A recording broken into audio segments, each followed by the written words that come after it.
Hello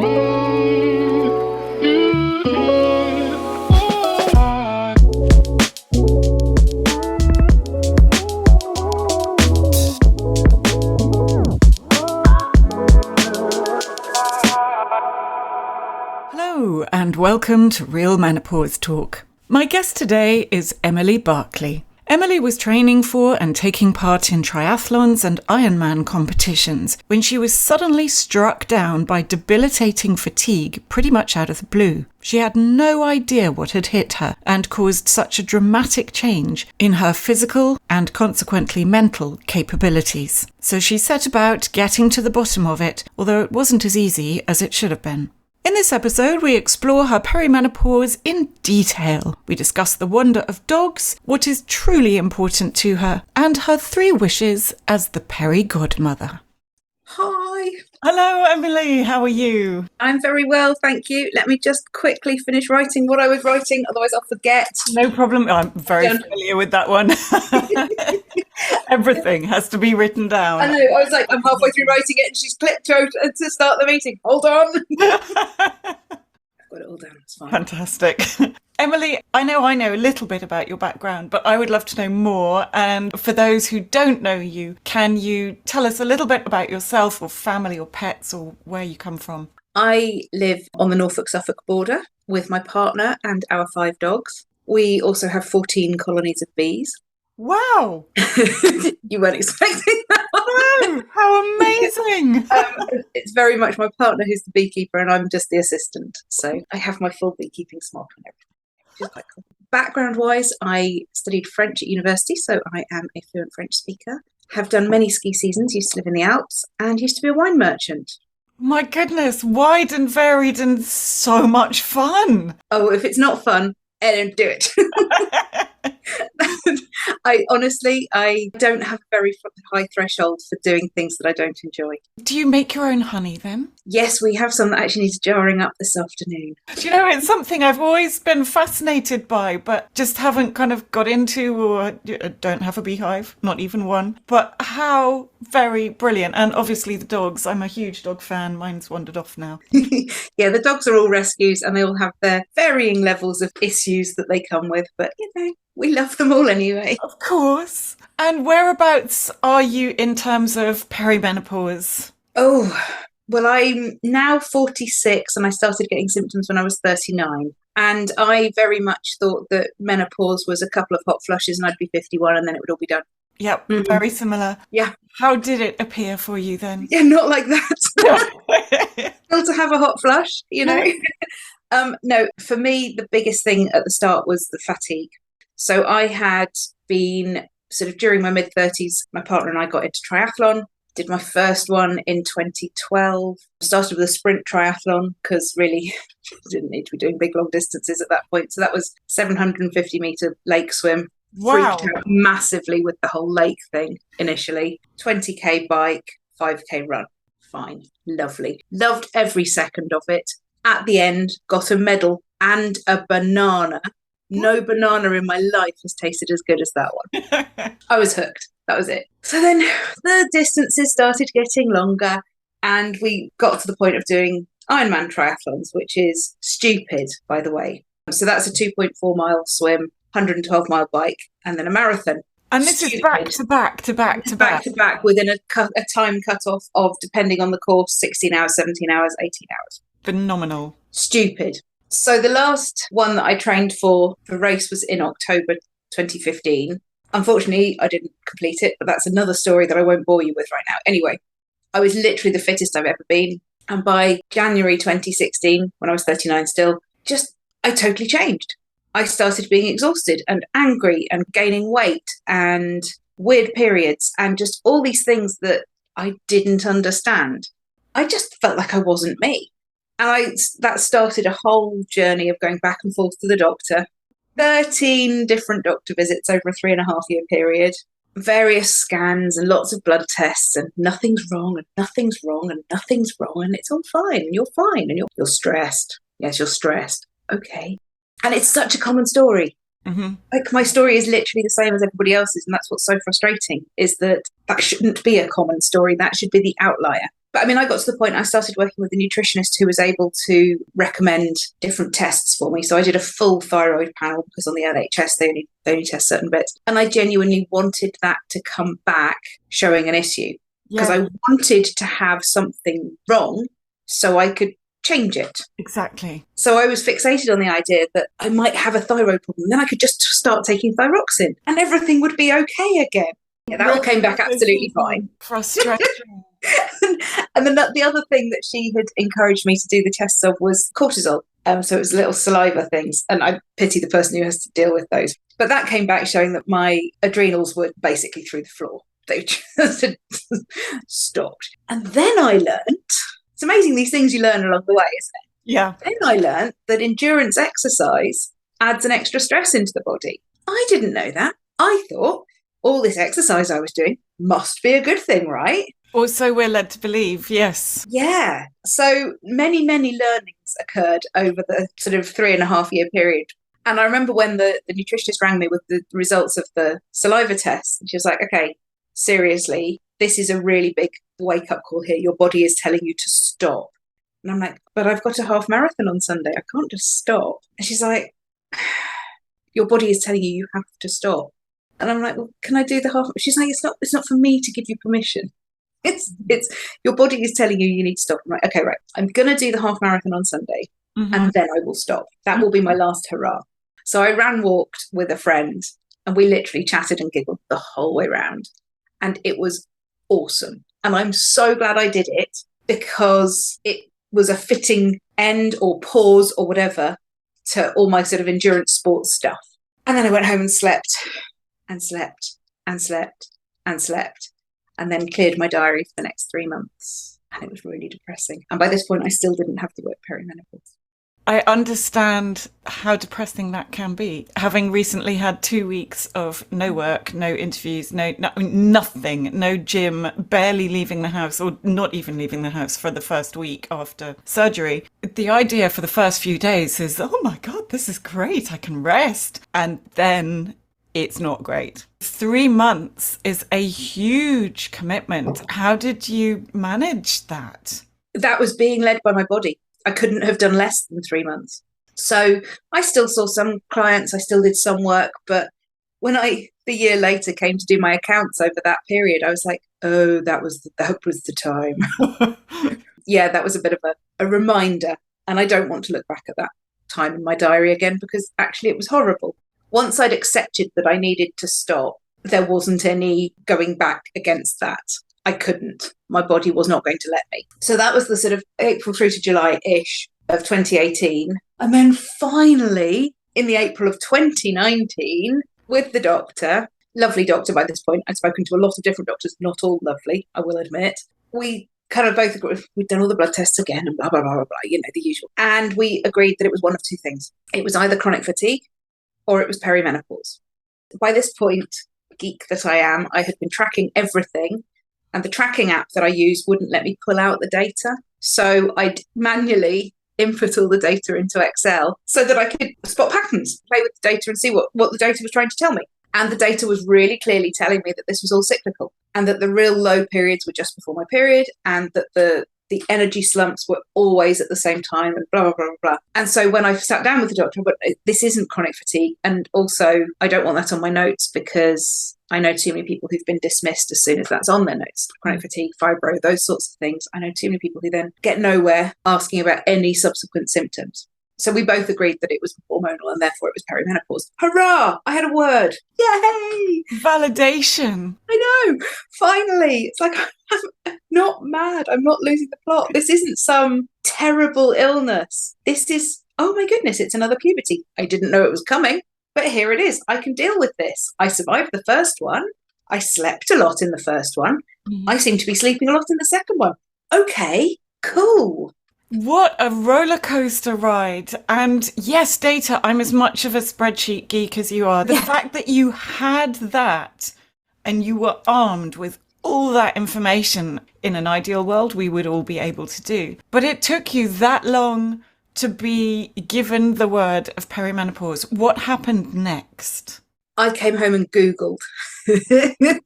You know what you're not meant to do. Yeah. I did that. But not because I wanted to end up down a rabbit warren of bad things, which obviously is why you shouldn't Google stuff. But it was because I wanted support. So I was looking on Facebook for support groups. I was looking on Google for websites that could help me. And everything I was finding was very much aimed at women who had reached menopause. Mm-hmm. You know, looking in these groups, women were kind of well into their 50s, and we're talking about things that weren't relevant to me at my life stage at 42. You know, I don't have kids, but none of my peers have grandkids yet. So going into these groups and people talking about grandkids and stuff, I'm like, I don't belong there. Yeah. That's not where I am. I then found some other groups where it was very much one practitioner saying, this is how you manage the symptoms. This is the nutrition that will help you make everything better. Or this is the exercise, this is the yoga, this is the whatever. Here is the answer. I'm not really ready for the answer. I'd like choice and understanding and support and just to be among like-minded people. And also pictures of dogs, because I always want pictures of dogs. By this point, I'm not training for Ironman, so I have quite a bit of spare time, you see. And I'm also not just sleeping all the time. So suddenly I have this spare time and I think, well, what I'll do is I'll just bring together some experts and set up a website. And I kind of threw it out to the universe thinking, well, universe will tell me if this is a good idea or not. Perimenopause Hub. That sounds like a nice name. Go on to 123reg. Is Perimenopause Hub available? Yes, .com for 99p. Oh, brilliant. All right then, universe. I'd better do this then, hadn't I? And I just got these various little sort of signs that told me I was on the right track. And yeah, set up the Facebook group in May 2019. And the website took longer, obviously. The website launched in the September. So we're, 3.5 years on? It's going to tip over 50,000 members by the weekend.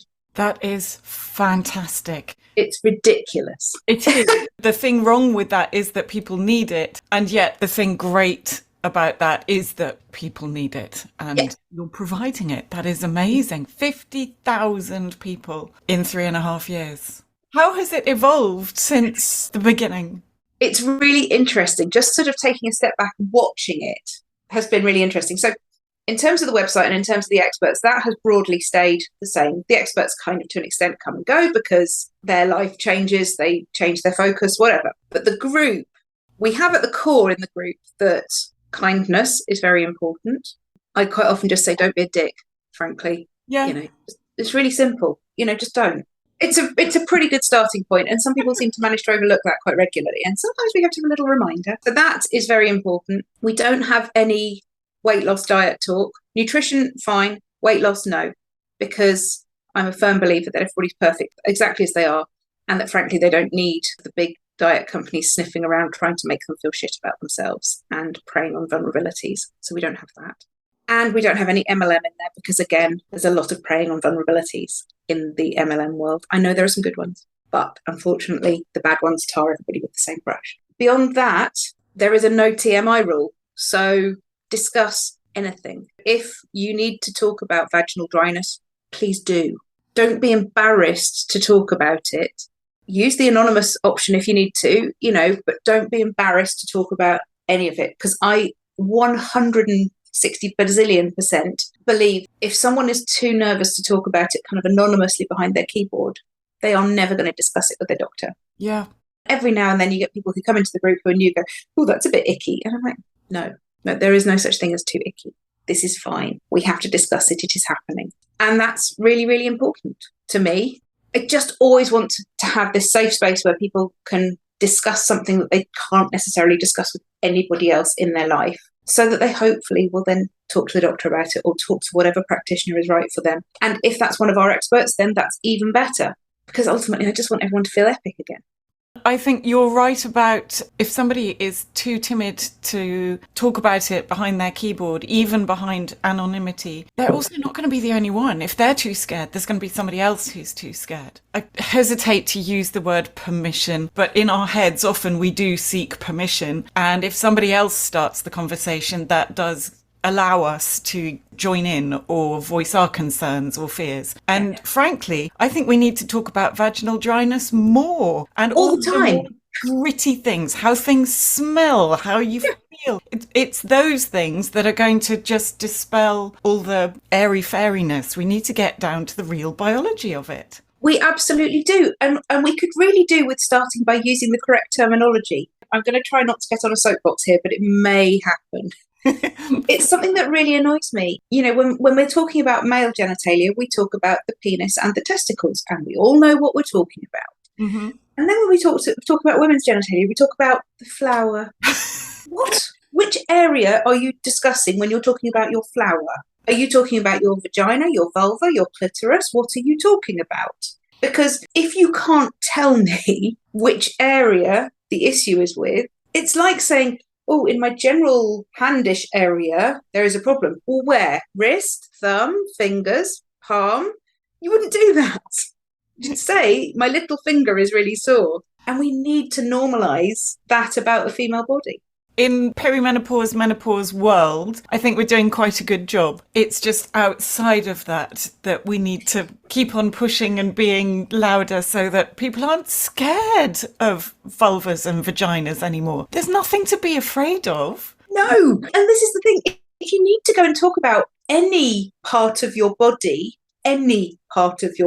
to a therapist, a clinician, a practitioner, whatever, as far as they're concerned, it's a body part. You might be talking about your ear, your nose, your left boob, your bum, your little toe, or your vagina. And as far as they're concerned, there's no difference. It's just body parts. Unfortunately, as far as some of them are concerned, there is no difference and they pay full attention. That's a different topic. But I mean, in terms of any level of embarrassment required, there is no more embarrassment talking about your vagina than there is about talking about your little toe. Or there shouldn't be. Exactly. As far as exercise is concerned, yes. And we are all led to believe that exercise is great, I would like to say that all exercise is not equal. Absolutely. Movement is really important. Yes. It really, really is important. And our bodies are designed to move. They really are. And the sedentary lifestyle we have these days is not doing us any favours. I'm a personal trainer. I'm all for people moving. I had to learn the hard way that endurance exercise can, although a lot of us use it as a way to de-stress, or just go out for a run, that'll clear my head. What we don't necessarily always know is that might be adding extra stress into the body because it plays around with the cortisol levels and the adrenaline levels. And if you aren't fully nourishing your body nutritionally whilst doing that, that was me, there will be a fallout from it. As we go through perimenopause and into menopause, a side effect of it is that we lose muscle mass and that our bones become potentially more brittle. So actually strength training is really important. And I always feel like there's this kind of mental image around strength training, that it's going to the gym and all of that stuff. It's doing some squats when you brush your teeth. It's lifting. I mean, putting it really simply, it's when you're carrying the shopping bags, it's doing that a couple of times. It's really helpful on an audio thing, isn't it? People's imagination. When you're carrying your shopping bags, it's literally lifting them up above your head a couple of times. That is working your muscles and protecting your bones. And it doesn't need to be gyms and grunting and lycra. Your body is a weight. So strength training can use your body as the resistance. So what are you doing at the moment that has replaced the mental release of training for a triathlon? I know it is a stress, and it is, certainly for me, I like the grunting in the gym because it clears my head as much as the physical benefits. So what do you find works for you now? Walking and being in nature is what works for me now. When I was running and all the rest of it, actually, the nature was the bit that really got me. I did ski seasons because I love being in the mountains. Before I went and did ski seasons, I lived in London for about a year and a half. And that was literally my idea of hell because there wasn't enough greenery. There wasn't any nature. I'm sure there was, but I got so bogged down with everything just being buildings and roads and just, ugh. Yesterday morning I was walking some of the dogs and it was a beautiful sunny day and there was a buzzard overhead. Well, there I am. I'm done.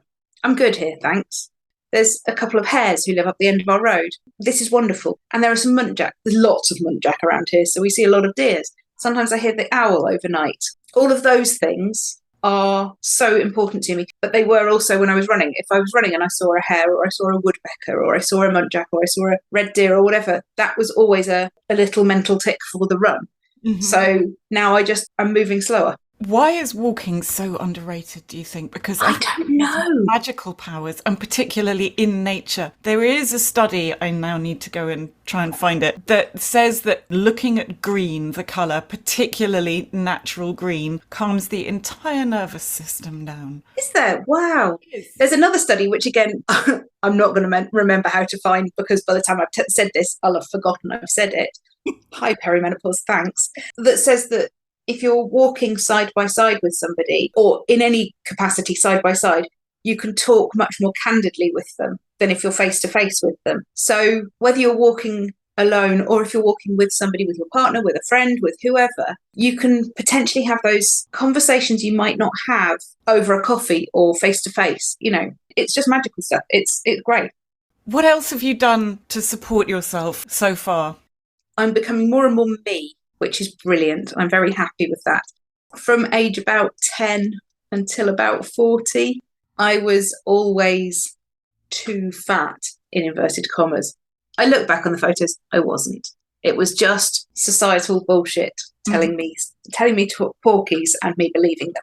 Chasing the perfect figure, whatever that was. I can't tell you how much of a relief it is having left that all behind. And now I'm just, this is just my body. The essence of me is still happy and smiley and has a wicked sense of humour and is kind and all those things. The shape of this, that makes no difference. It took a long time, and I know it's a really difficult thing to do, but oh my God, the freedom once you get there. It comes broadly under the heading of self-kindness and self-care. And to me, that looks like that. Nutrition, movement, self-care, and I agree, that really is it. I think self-care gets a very bad reputation with bubble baths. Nothing wrong with a bubble bath, great stuff, but it's not only bubble baths. It is looking after yourself on the most basic level. Yeah, absolutely. And looking after yourself at the most basic level might be putting on that album that takes you back to when you're 16 and you used to dance around your bedroom to it. And that's okay, because also you're ticking the movement box there as well, which is brilliant. What else is supporting you? I have a wonderful partner who I think deserves a sainthood. When I was in the rage phase, I don't know why he stuck around. And I have lovely family. Like, my parents live abroad, but they're always at the end of a WhatsApp, you know. We do our wordles every day. It's very important. And that's our little way of just checking that we're all alive every morning. Oh, we've all put in our wordle. Good. I love that. My dogs obviously are wonderful. And all the amazing women in the Perimenopause Hub and all the amazing experts, they are all part of my support network now. So I'm incredibly lucky that I have, you know, a support network of 50,000 people. Lucky, and you've created it yourself as well. Credit where credit is due. Where do you see the Perimenopause Hub going? Stratospheric. Yes. I was actually, just the other day, I was on a sort of an online summit thing, and it was all about manifesting your future and all this wonderful stuff. And they said to create the movie poster of your movie. And I did the first one. I had to do part two because I did the first one and I hadn't gone big enough. So I had to come back with the Perigodmother part two, which had like a little quote from Oprah Winfrey at the top of the poster about how amazing it was and everything. On the one hand, it was like slightly tongue-in-cheek and very good fun to do. On the other hand, I was like, no, I do intend to help over 1 million women to feel better, because that's what I'm here for, apparently. It's a funny one. I'm just going to go marginally off on a tangent. When I was 40, I got made redundant about 2 weeks before my 40th birthday and put a thing on Facebook going, how do you decide what to do when you're going to be a grown-up? And a friend said, we must work out your core values. Okay, I don't know what those are. So we worked out my core values, and it came down to helping women feel good. And at this point, I didn't know what perimenopause was. I didn't have anything. But that is absolutely me through and through. I need to help people feel good about themselves. That's wonderful. And you obviously are 50,000 and counting.